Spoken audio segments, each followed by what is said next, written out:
Well, last time I didn't even want to cut it, but there was a cat. Yeah. There's a cat. Yep. Hi, kitty. It's like talking about me. Beautiful. 3, 2, 1. This is January 21st, 2018, Blowing Steam, another episode of ours. We missed last week's because of a weather problem that we had. How was that for you? I was stuck at a friend's place for 3 to 4 days. Wow. Think 3 days. Because I was planning to stay at his place for 2 days, but then I ended up staying a lot longer because of that. So, what about you? How was the weather event for you? I did not leave my apartment because work was closed, which is a rare thing that happens, actually, so it's kind of a big deal. Right. Well, for me personally, I had guests over. You were over. We were filming the video about the Glowforge. Oh, yeah, before the bad weather. Yes. So, I didn't leave my house that weekend. So, that was Friday, Saturday, Sunday, Monday. Then Tuesday, I came into town really quick to buy a little heater for the Glowforge, because where it's living. Just before the weather got bad. Just before the weather got bad. In fact, as I was driving back home, ice started forming on my windshield. Beautiful. Right? So I was out of the house for an hour and a half on Tuesday. Then Wednesday, I didn't go anywhere. Thursday, I didn't go everywhere. No, I finally left the house on Thursday because I came into town briefly. And then today. So, but there were, almost a week where I didn't leave the house at all. And so I was getting some really bad cabin fever. Oh my gosh. It was rough. That's what happens when the schools are closed. Yeah. Everything is closed because the roads were covered in ice. Basically, everything in Lafayette was shut down for 2 days. It was pretty wild. Today, there were so many cars out on the road now that people can actually get out of their houses. I was stuck in the worst traffic jam over here. Work was awful because of it. Everyone's like, oh, we can leave now. Let's go. Yeah. So now I want to talk a little bit about the Glowforge. And I actually have here the first ever cut we did on the Glowforge. Take a look at that. Tell me what you think. Oh, wow. Wow. Holy crap. So, that was if one you were pass. If you were to compare this Yes. to the laser cuts that we used to get at the library. Correct. Granted, it is on It's night much and better day. grade material. Right. This is so night this and is day. this is thin maple plywood. Yeah. And there are some differences here.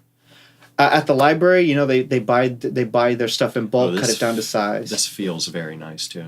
Right. Yeah. So this is a file that they made with their own settings, and we used proof grade materials. And what that means, that has a QR code. The machine can read that QR code and goes, oh, I know what material that is. I know what settings I need. So even though it came out really nice and crisp, It's because they designed it to come out really nice and crisp. If Right. you cut that file on their material, it's going to come out perfect every single time.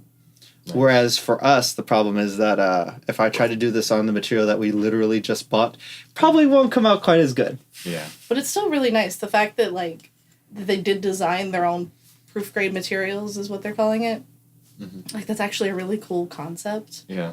to do. It's kind of like that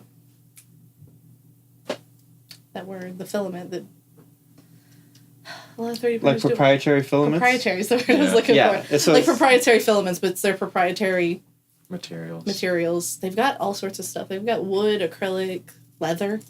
Yeah. Proof really? grade leather is Proof the thing. grade leather. They sent us a few sheets. Does that smell... We haven't tried it. Okay. But laser cutting leather is a thing. I'm aware, but anytime I've seen a video on it being done, they just complain of a really bad smell of burning skin, basically. That makes sense. That's literally what's happening. Yeah. Okay, so then the next thing that we did is that we actually used the trace function. And we actually drew a little circle the size of the exhaust filament because I'm using the window in my studio in the back. So I'm using I have the window open, so we're using 2 little sheets of plywood that we can put in the window, so that way like it can go out but not back in. Yeah. And so I put down the circle. I went ahead and traced it out, and then we put it into the machine and scanned that, and then told the machine to cut around here. And then, I mean, we tried a couple different things. We tried a pretty weekend. I was like, it's going to be more power than that to get it done. Well, we weren't quite sure. It said, the power level automatically defaulted at 1, and then it went up to 100, and then full power was 500. I guess there's nothing in between. That's what it said. Oh. That's weird. It may not have been, but that's, I don't know, it said out of 500. Okay. So we kind of just tested the settings to see what exactly it would take, because we weren't quite sure what those numbers... I mean, it should be pretty obvious what those numbers mean, but we weren't quite sure what they meant translated visually. Right. But there were a few hiccups because it didn't cut super perfectly because it was the trace function, so it was a bit of a jaggedy circle that it cut, and then it kept picking up marks that were on the wood because we were using our own wood, not the proof grade material. So any like dark coloration in the wood, it was like, oh, you drew that, right? Yeah. And I think we could have probably helped if we had done it slightly differently, where we had used tape or something put down first and then traced it out.